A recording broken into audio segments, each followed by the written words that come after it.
Hello guys, welcome back. Life is an incredible journey.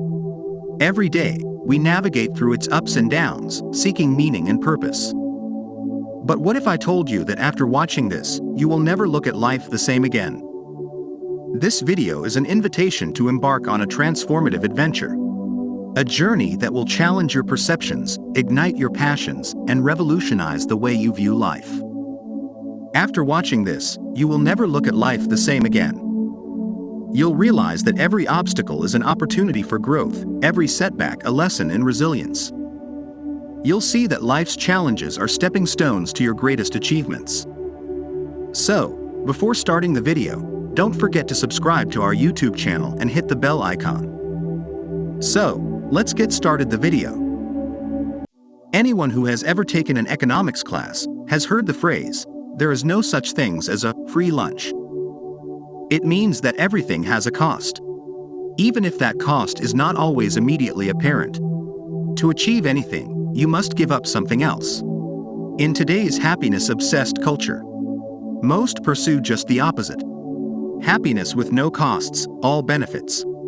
We want the rewards without the risks, the gain without the pain, but, ironically, it's this unwillingness to sacrifice anything, to give up anything, that makes us more miserable. As with anything else, happiness has costs. It is not free. And despite what CoverGirl, or Tony Robbins, or the Dalai Lama once told you, it's not always easy breezy, either. Number 1. You must accept imperfection and flaws. Many people believe that if they just collect a house, a spouse, a car, and 2.5 children, everything will be perfect. Life has a checklist. Problems don't go away. They change and evolve.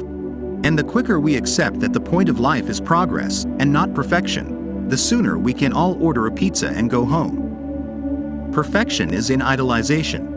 It's something that is approached, but never reached. Whatever your conception of perfect is in your pretty little head, it is, itself, an imperfect concept. There is no perfect. There is only what you wish in your head. We don't get to decide what perfection is. We don't know. All we can know is what is better or worse than what is now. And even then, we are often wrong.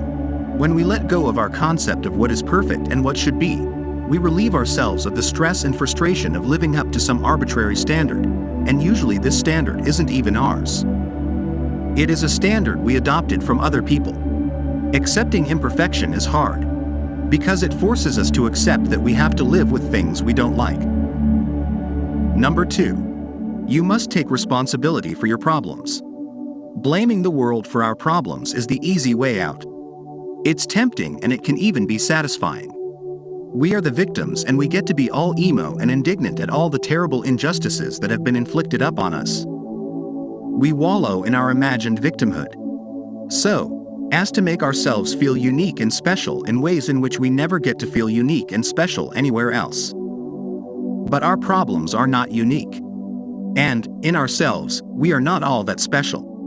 The beauty of accepting the imperfection of your own knowledge is that you can no longer be certain that you are not to blame for your own problems.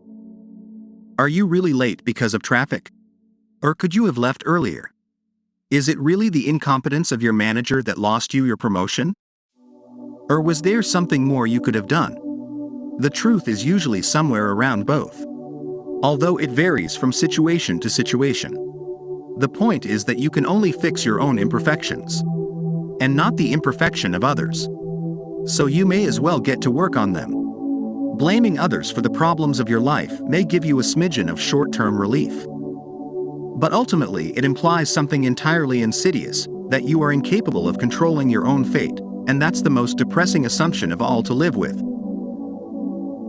Number 3. You must feel the fear and do it anyway. Bravery is not the absence of fear. Bravery is feeling the fear, the doubt, the insecurity, and deciding that something else is more important. If we identify with our moment-to-moment emotional states and sensitivities, our happiness will surge and crash like a deregulated Wall Street derivatives orgy. For those of you who don't know anything about Wall Street, that's really bad. We want steady, resilient happiness, not derivatives orgies. True long-lasting, kid-tested, and mother-approved happiness is not derived from our immediate emotional states. Being constantly greedy is not only impossible, but it would be unbearably annoying, but rather is derived from the deeper values we define for ourselves. Our ultimate life satisfaction is not defined by what we do and what happens to us, but why we do what we do and why it happens to us. Number 4. You must find a deeper purpose to your actions. A better way saying this is you must choose what is motivating you. Is it something superficial and external or something deeper and more meaningful? Being motivated by money for the sake of money leads to unstable emotional regulation and a lot of obnoxious and superficial behavior. Being motivated by money so that one can provide a good life for their family and children is a much sturdier foundation to work with.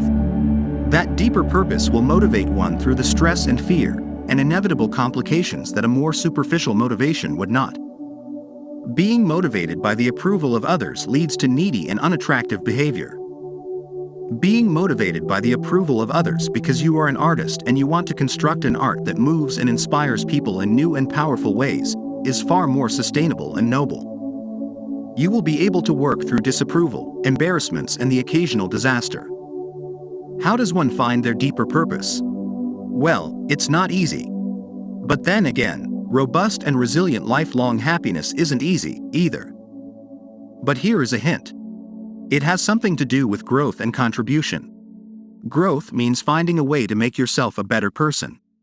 Contribution means finding a way to make other people better. Look for ways that you can integrate those into your motivations. There's nothing wrong with sex, money, and rock and roll. Hey, preaching to the choir here.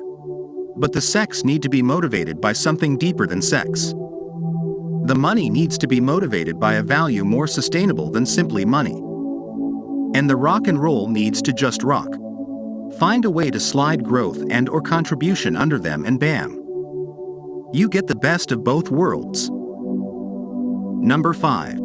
You must be willing to fail and be embarrassed.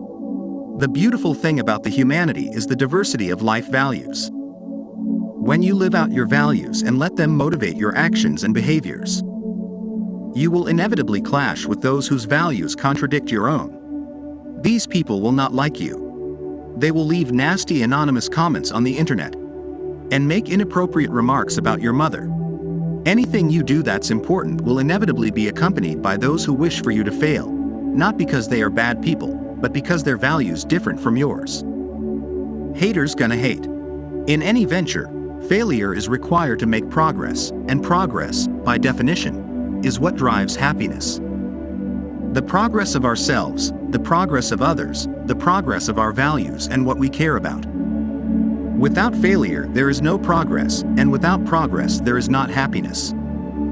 The most important skill in life is not how to avoid getting knocked down, but rather learning how to stand back up. Haters gonna hate.